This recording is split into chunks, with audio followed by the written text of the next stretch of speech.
Hello students, I am Sadhana Kumari from Mahatma Gandhi Shikshan Sansthan Darbhanga, वर्ग तृतीय, विषय संस्कृत। बच्चों, आजकल मैं प्रतिदिन आपके अभ्यास कार्य को लेकर उपस्थित होती हूँ और आज भी मैं आपके अभ्यास कार्य को लेकर ही उपस्थित हुई हूँ। आज मैं आपके चैप्टर 5 का, जिसका कि शीर्षक संप्रदान कारक है, उसके अभ्यास कार्य को, जो मैं ये चैप्टर में आपको पढ़ा चुकी हूँ, आज मैं इसके अभ्यास कार्य को करवाती हूँ। आपका चैप्टर है 5 और शीर्षक है उसका संप्रदान कारक। इसके विषय में मैं आपको पूर्व में पढ़ा चुकी हूँ। आइए आज इसके अभ्यास कार्यों को करते हैं। बच्चों, आपकी सुविधा के लिए मैं बारी बारी से सभी अभ्यास कार्यों को करवा रही हूँ ताकि आप भी अच्छे से उसे लिखकर उसे याद कर सकें। मैंने आपको हमेशा कहा है कि जब आप अपना पाठ, जैसे प्रश्न उत्तर, क्वेश्चन और उसका आंसर लिखते हैं, उससे पहले आपको उस पाठ के शब्दार्थ को लिखना चाहिए। उस शब्दार्थ को लिखने से आपका जो उच्चारण है वो सही होगा एवं आप संस्कृत शब्द के हिंदी अर्थ को समझ भी पाएंगे। इसलिए जब भी आप किसी चैप्टर का अभ्यास कार्य करते हैं तो सर्वप्रथम आप पहले उसके शब्दार्थ को लिखिए। तो आप पहले इसके सभी शब्दार्थ को बारी बारी से पढ़ेंगे एवं इसे अवश्य लिख लेंगे। इसके जो शब्दार्थ हैं, इसमें है, इसका पहला जो शब्द है संस्कृत शब्द, वो है भ्रमणाय। भ्रमणाय का अर्थ होता है घूमने के लिए। दुग्धम, दुग्धम का अर्थ होता है दूध। कुत्र, कुत्र का अर्थ होता है कहाँ। पुत्रेभ्यः, पुत्रेभ्यः का अर्थ होता है पुत्रों को। अपि, अपि का अर्थ होता है भी। फलानि, फलानि का अर्थ होता है फल। आचार्याय, आचार्याय का अर्थ होता है आचार्य के लिए। मह्यम, मह्यम कहते हैं, मह्यम का अर्थ होता है मुझे। नमः, नमः का अर्थ होता है नमस्कार। पठनम, पठनम का अर्थ होता है पढ़ना।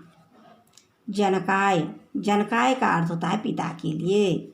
वानराय, वानराय का अर्थ होता है बंदर के लिए। मातृपितृभ्याम, मातृपितृभ्याम का हिंदी अर्थ होता है माता पिता को। तुव्यम, तुव्यम का हिंदी अर्थ है तुझे। अग्नये, अग्नये का हिंदी अर्थ होता है अग्नि के लिए। अस्मभ्यम, अस्मभ्यम का हिंदी अर्थ होता है हमारे लिए। बालकाय, बालकाय का हिंदी अर्थ होता है बालक को। परोपकाराय, परोपकाराय का हिंदी अर्थ होता है भलाई के लिए। विद्या, विद्या का हिंदी अर्थ होता है ज्ञान। विवादाय, विवादाय का हिंदी अर्थ होता है विवाद के लिए। मदाय, मदाय का हिंदी अर्थ होता है अभिमान के लिए। शक्ति, शक्ति का हिंदी अर्थ होता है ताकत।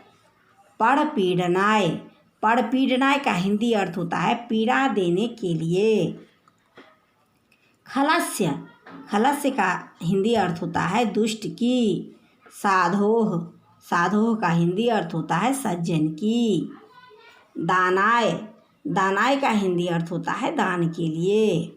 रक्षणाय, रक्षणाय का हिंदी अर्थ होता है रक्षा के लिए। इस प्रकार से आप शब्दार्थ में पहले संस्कृत शब्द को लिखेंगे, उसके बाद उसके हिंदी अर्थ को लिखेंगे। अब आइए अभ्यास कार्य में जो कार्य दिए गए हैं वो देखते हैं कि वो कौन कौन से कार्य हैं। अभ्यास कार्य में जो पहला आपका प्रश्न संख्या जो 1 है, उसमें है निम्नलिखित प्रश्नों के उत्तर संस्कृत में लिखिए। इसका दूसरा जो प्रश्न है, प्रश्न संख्या जो 2 है, उसमें है रिक्त स्थानों की पूर्ति कीजिए। तीसरा प्रश्न संख्या में है संस्कृत में अनुवाद कीजिए। इसमें हिंदी के वाक्य है जिसको कि आपको संस्कृत में अनुवाद करना है। चौथा में है कि निम्नलिखित शब्दों से वाक्य बनाए। इसमें कुछ शब्द दिए गए हैं जिनसे आपको वाक्य का निर्माण करना होता है। तो आइए सर्वप्रथम हम देखते हैं आपका जो प्रश्न संख्या जो 1 है, जिसमें है कि निम्नलिखित प्रश्नों के उत्तर संस्कृत में लिखिए। इनमें जो भी प्रश्न दिए गए हैं, जिसमें क, ख, ग, घ एवं ङ, यानी 5 क्वेश्चन हैं जिसके कि उत्तर आपको लिखने हैं। यह प्रश्न जो है आपको आपके चैप्टर जो मैंने पढ़ाया है उसी से पूछा गया है। आइए बारी बारी से इन प्रश्नों को पढ़ते हैं एवं इसके उत्तर को देखते हैं। देखिए आपके प्रश्न संख्या 1 में जो है इन निम्नलिखित प्रश्नों के उत्तर संस्कृत में लिखिए। इसमें क में प्रश्न पूछा गया है कि अंकितः भ्रमणाय कुत्र गच्छति। अंकित घूमने के लिए कहाँ जाता है? तो इसका जो आंसर होगा वो है अंकितः भ्रमणाय उद्यानं गच्छति। अंकित घूमने के लिए बगीचे में जाता है। वो कहाँ जाता है घूमने के लिए? तो वो बगीचे में जाता है। वृक्षाः कस्यार्थं फलन्ति। वृक्ष किस लिए फलते, क्यों फल देते हैं? तो इसका उत्तर जो है कि वृक्षाः परोपकाराय फलन्ति। पेड़ जो है, जो फल देते हैं, वो अपने लिए नहीं, वो परोपकार के लिए यानी दूसरे के लिए फल देते हैं। साधु विद्या किमर्थम भवति। साधु यानी सच्चे आचरण सज्जन व्यक्ति की विद्या किस लिए होती है? तो इसका आंसर है साधो विद्या ज्ञानाय दानाय रक्षणाय च भवति। साधु की सज्जन व्यक्ति की विद्या जो है वो धन ज्ञान और दान के लिए और रक्षा के लिए होते हैं। इनसे क्या होता है? सज्जन की विद्या धन ज्ञान के लिए, दान के लिए, रक्षा करने के लिए होते हैं। अब घ में है माता कस्मै दुग्धं ददाति। माता किसको दूध देती है? तो इसका आंसर है माता बालकाय दुग्धं ददाति। माता अपने बालक को दूध देती है, अपने बच्चे को दूध देती है, अपने पुत्र को दूध देती है। फलानि केभ्यः सन्ति। फल किसके लिए? तो फलानि युष्मभ्यं सन्ति। फल तुम्हारे लिए है। इस प्रकार से जो ये 5 प्रश्न हैं, इसके उत्तर मैंने आपको लिखकर दिखा दिए हैं।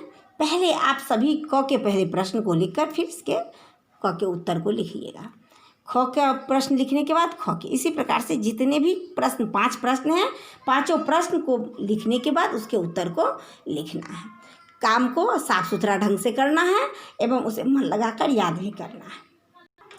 इस प्रकार से बच्चों मैंने आपके चैप्टर 5 जिसका कि शीर्षक संप्रदान कारक है, इसके शब्दार्थ के साथ साथ इसके अभ्यास कार्य को भी करके बता दिया है।